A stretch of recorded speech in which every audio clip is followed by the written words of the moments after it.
O assunto é o Superman de John Byrne. Depois de Crise nas Infinitas Terras, a DC resolveu reformular suas maiores estrelas e chamou grandes nomes dos quadrinhos para essa tarefa. Jorge Pérez assumiu o HQ da Mulher Maravilha, Frank Miller fez o ano 1 do Batman e coube a John Byrne a responsabilidade de trabalhar com o Homem de Aço. A editora Panini republicou essa fase do Byrne completa nessas primeiras 14 edições da HQ A Saga do Superman. Depois que eu terminei essa leitura, fica uma pergunta. 35 anos depois, essa visão do Byrne sobre Superman ainda é relevante? Vamos trocar umas ideias neuróticas sobre isso.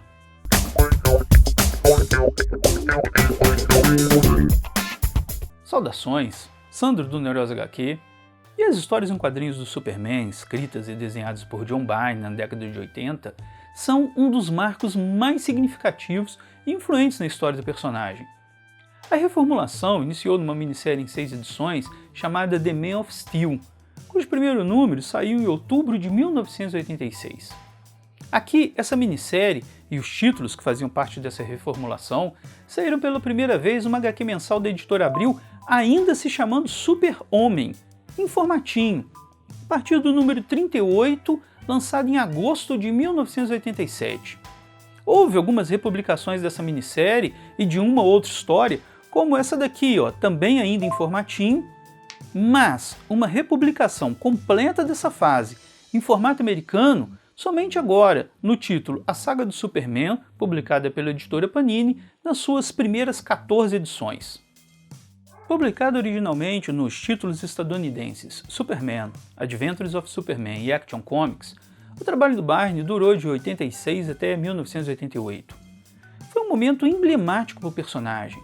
Vários artistas tinham se oferecido para poder trabalhar nessa reformulação. Nomes como Frank Miller e Alan Moore enviaram propostas do que eles queriam fazer com o personagem. Mas as ideias do John Byrne e de Marv Wolfman eram mais parecidas e próximas do que a DC estava querendo. E tem uma coisinha aqui que eu queria ressaltar. Essa fase é conhecida como a fase do John Byrne, mas grandes nomes também trabalharam nesse período dando suas contribuições. Marv Wolfman, como eu já citei, também Jack Ordway, Dick Giordano, entre outros. O Wolfman já havia trabalhado com Superman e ele queria modernizar o personagem, mas mantendo, como é que eu vou dizer, o super-herói ideal que o Siegel e Shuster criaram. O Byrne estava na Marvel na época e quando ele foi procurado por Dick Giordano, ele apresentou uma série de ideias para o personagem. Byrne ele queria uma reformulação maior, tornando o Superman mais humano. Bom, você nota aí que com essas visões diferentes, já dava para ver que teríamos um atrito entre Byrne e Wolfman. Por fim, ambos foram escolhidos para poder trabalhar na reformulação. O Byrne, então, assumiu os roteiros de Superman e de Action Comics, enquanto Marv Wolfman ficou com os roteiros de Adventures of Superman. Marv Wolfman acabou saindo em 1987 por causa das suas divergências com Byrne, e Byrne acabou assumindo então também os roteiros de Adventures of Superman. O Superman, antes de Crise nas Infinitas Terras, era Kal-El de Krypton. Possuía poderes quase supremos, podia viajar pelo espaço, pelo tempo, sabia completamente todas as línguas existentes no universo. Ou seja, não existia limites para ele. Nessa época, até ocorreram histórias para diminuir os poderes do Superman. O arco Superman de Areia permitiu aí dar um limite para esses poderes, mas mesmo assim, o Superman pré-crise ainda era Kal-El disfarçado de Clark Kent para poder viver no planeta Terra. Fora isso, existiam vários problemas de continuidade do personagem, o que deixava ali sua cronologia um pouco complicada, com várias versões coexistindo no multiverso da DC. O Byrne simplificou a continuidade do Superman, eliminando elementos que ele considerava desnecessários ou confusos, e consolidando a história do personagem em uma única e coerente linha do tempo. O Superman de Byrne é Clark Kent, natural de Smallville, cujos poderes vão aparecendo pouco a pouco, até que um dia ele se torna o Superman. Um Clark que fica chocado quando descobre que veio de outro planeta e que não é humano. Dá para dizer que o Byrne marvelizou o Superman, tornou ele um personagem mais real, se podemos dizer isso. As mudanças que essa fase apresentou se tornaram canônicas para o universo do Superman. Sai Lex Luthor, o cientista louco, e entra Lex Luthor, o bilionário. Lois Lane se torna uma mulher mais independente e passa a ter um relacionamento mais sólido com Clark. Antes, Batman e Superman eram dois grandes amigos e, depois da reformulação, se tornaram apenas aliados. Isso, com o passar do tempo, foi até se alterando e hoje eles já têm aí uma amizade bem maior do que nesse início.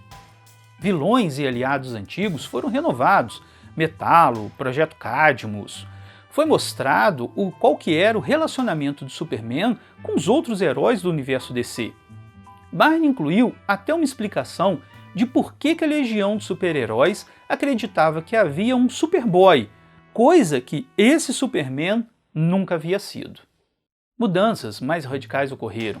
Nada de supercão, supergato, super qualquer coisa não existe mais. Inicialmente, Kal-El foi o único sobrevivente de Krypton. Após a saída de Byrne, foi inserido um Superboy, que era um clone do Superman, e uma Supergirl, que inicialmente era o personagem Matrix, uma metamorfa. Depois que Matrix saiu de cena, surgiu sim Kara, a prima de Kal-El, acrescentando ao universo DC mais uma sobrevivente de Krypton. Para poder aprofundar a mitologia que criou, Byrne produziu 3 minisséries que também foram publicadas na HQ A Saga do Superman: Mundo de Krypton, Mundo de Smallville e Mundo de Metrópolis, onde ele pôde aprofundar temas e histórias relacionadas ao Superman. Em O Mundo de Krypton, Byrne conta a história do planeta e os fatos que levaram a uma guerra civil que posteriormente culmina na destruição de Krypton.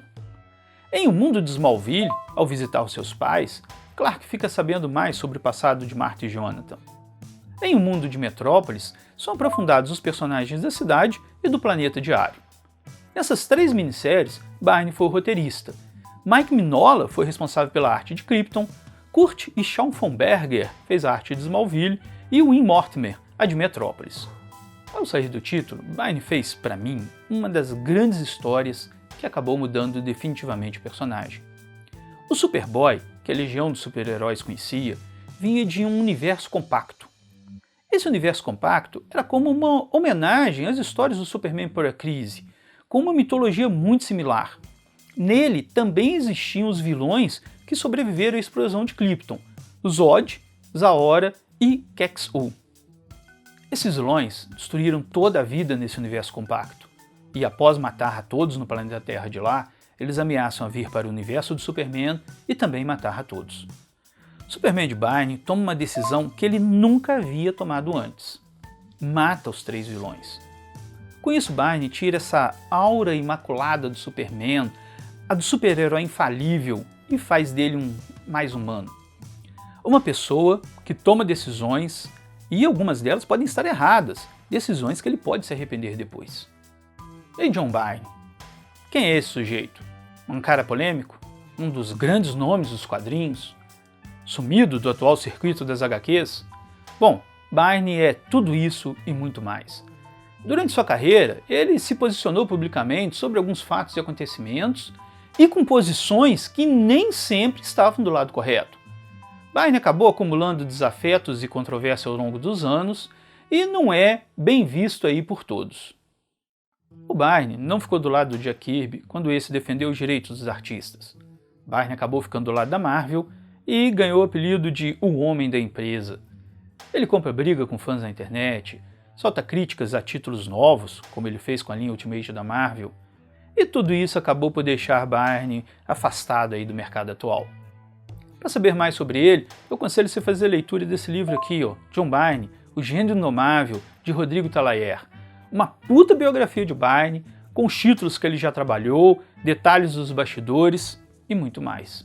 Resumindo, o Byrne é polêmico, mas ele também é um dos grandes nomes das HQs.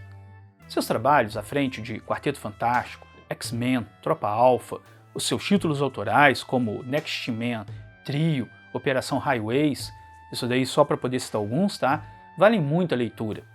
Essa abordagem de Byrne, o seu estilo de trabalhar com a volta ao básico, é um dos mais interessantes que eu já vi na indústria dos quadrinhos. O seu trabalho à frente do Superman é um dos marcos dos quadrinhos. Sua abordagem para poder atualizar os personagens para os dias de hoje se mantém, mesmo com os famigerados reboot da DC. A visão de Byrne para o Superman é a que predomina até hoje. Curtiu? Então se inscreve aí no canal para poder continuar acompanhando o Neurose HQ, deixa um like aqui no vídeo para poder ajudar a nossa divulgação, um abração e fui!